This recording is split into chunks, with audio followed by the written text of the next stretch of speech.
gentlemen, we come next to a very excited section with Mr.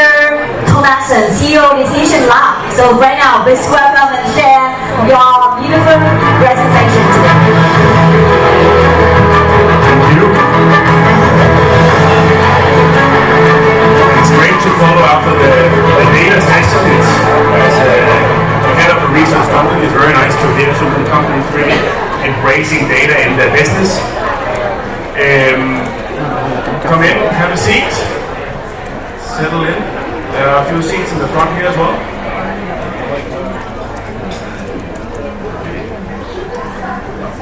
So I'm very excited to be able to present this study that MMA and Decision Lab has done in collaboration on the state of AI in marketing in Vietnam. So I think in the past, especially past year, a lot of you have been engaging yourself in this topic. Either you are in front already implementing solutions, or you are at a stage where you're feeling maybe I'm a little bit behind, maybe we need to innovate more. And we're going to deep dive into where the industry is currently, and have a look at where you position yourself. Maybe you can learn something from the rest of the industry. Just going to see if we can close the doors here. Thank you. Please have a seat in the front. And usually at Decision Lab we specialize in interviewing customers or consumers in Vietnam. So it's interesting, in this study we interviewed all of you, the members of MMA, to try and get an insight onto where the industry is. And I think if we look back a year's time, when ChatGPT, there was a lot of buzz going around that. Things were being introduced, we all started to use new tools to experiment. Then we surveyed the population in Vietnam, the general population, and we asked them about the opportunities and the fears connected with AI and other technologies. And I think what is always very, very nice to see in Vietnam is that we are a very optimistic population, also when it comes to new technology. But as you can see here, AI is a bit different. This is a bit more impactful. It's going to have an impact on your lives, your jobs, in a whole new way. And therefore also we need to step a little bit more carefully into this, as a lot of people in Vietnam are also fearing what the impact will be of AI on their jobs or on their daily lives. I think as a lot of you have also seen, the advantage of this technology is that it often comes bottoms up, that everyone in the company is eager to try out, and a lot of the innovation will happen outside the traditional IT department or innovation teams, and everyone is engaged in this journey. Now I want to show you a video clip that I really like about where we are today, a little bit to set the stage. So we can play this one. So this is Sam Altman talking to The Economist. It's much better with sound on. So we will develop in the next year. Alright, let's try again.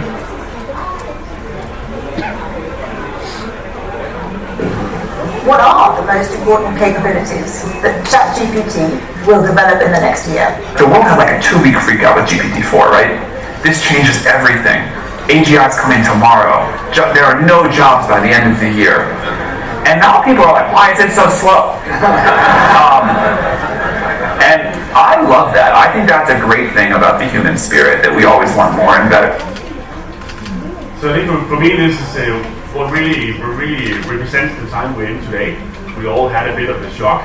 There is a hype where everyone believes it's going to change everything. You turn on TV shows, people are talking about how creativity will be taken over by AI, everything will be taken over by AI, and I think today we're coming to a realization that we need to really get used to these technologies, but the winners of tomorrow are the humans plus AI, the combination, and that makes us all a little bit more safe.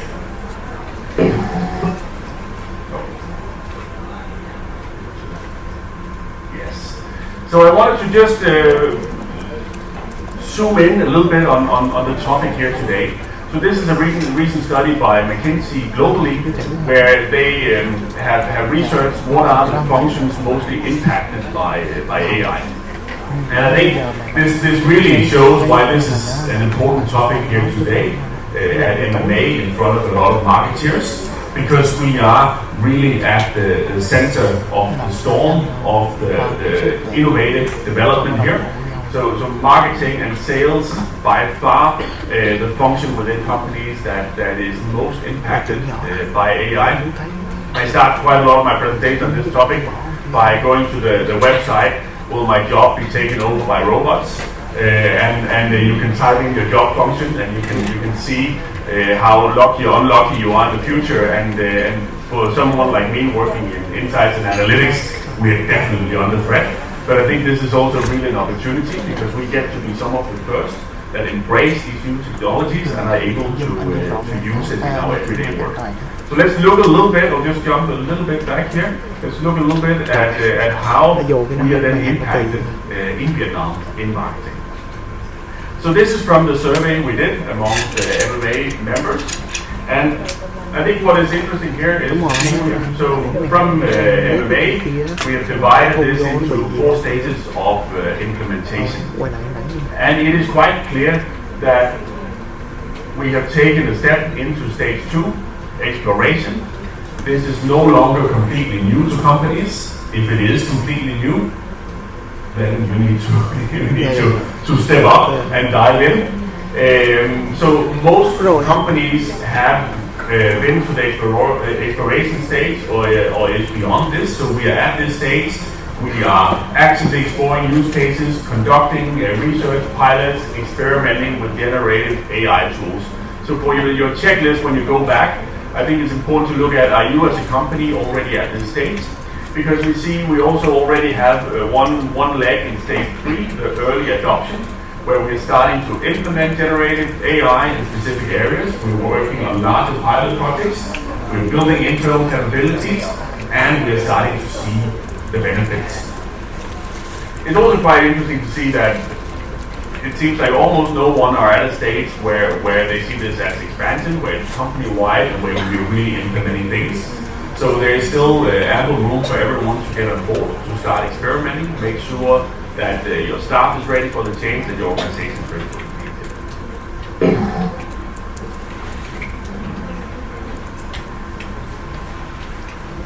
So if we look a little bit into how companies have been so far using AI in their marketing processes, it's quite clear that customer experience is the number one. This is the first area where companies are diving in, where they are experimenting. And then at the same time, then AI speaks into other areas where we always focus on improving. So AI is an important part of driving innovation in the company. And since we are a little bit in an economic slowdown, this has also been a good excuse for some companies to use AI to do some cost reduction. If we look at how this will impact and how people believe that jobs will be impacted, then we can see that most believe that AI will significantly enhance marketing capabilities, but it's not going to replace creativity and expertise. So that's a lot of hope there. I think some of the front experts will tell you that the creativity will definitely be challenged here, but at this stage, this is what people believe. The second part, I think, is also interesting that a lot of people see that AI will revolutionize the marketing practice and also create new opportunities.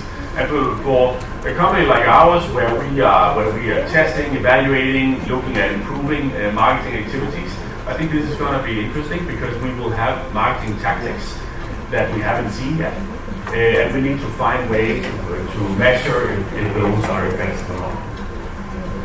If we look across disciplines, I think first of all, interestingly, you can see that AI is contributing to pretty much every discipline within marketing and sales. But if we look at some of those areas where we are in front, then you can see creative optimization. is an area where we have dived in and where we are seeing great results. Customer insights and analytics is also an area where we have immediately been able to harvest results. When you then look at production of content and creative assets, you can see this is the number 2 in terms of experimenting, in terms of working with it, but it's a little bit more difficult to scale at this point. So I think a lot of companies have an ambition that they want to work more in terms of production of content, but it's also one of the disciplines where we can't immediately reap the same results as, for example, in insights analytics or creative optimization. And I think some of the previous presentations today also underlines a little bit on why that is. If we look at the tools that are being used, so Rohan this morning, he said, well, if you're using ChatGPT, you have only just started, and that is indeed true. Most people have started using chatbots as AI tools, and there's a lot to learn here. And then the next step seems to be AI-driven content creation. So these are really the leading tools being used today. Now let's look a little bit into how this is being implemented. So we can see most companies are taking this on in-house. Most companies see that this is something we need to get better at as a company. We need to develop our own skills. We need to use our internal data. We need to maybe also create a wall around our data so that we can improve and we can learn internally. So that's 62%. 52% are also partnering with external tech providers, and that's not necessarily contradicting. It is of course important in this situation to reach out to get the best expertise, but I think it's clear that most companies believe that the development needs to be sent in-house. And I think that goes very well together with this insight here, that AI is very much driven from the top of the company. So CEOs and board of directors are recognizing that this is something we need to put top of our agenda. This is something we need to drive across the company, and this is very critical for implementation. Now I think both in terms of how ChatGPT, Gemini, other tools are being developed, and what we're seeing in general in our use of AI tools, there are a lot of risks associated with this, but I think there is also a lot of awareness around this. So let's dive a little bit into the risks here. So we can see from the study that 72% of Vietnamese organizations are aware of ethical implications of using AI in marketing, but there's also general fear amongst the general population in Vietnam of the use and application of AI. However, it's quite straightforward to narrow down this fear, because for most companies and individuals alike, this is about data privacy. And this is the key issue that companies are addressing, together with cybersecurity, traffic data answers, and bias responses. So to summarize a little bit on this dive into our new report, we are seeing early adoption. Companies are experimenting, and a lot are taking it a step further to start to implement larger pilot projects.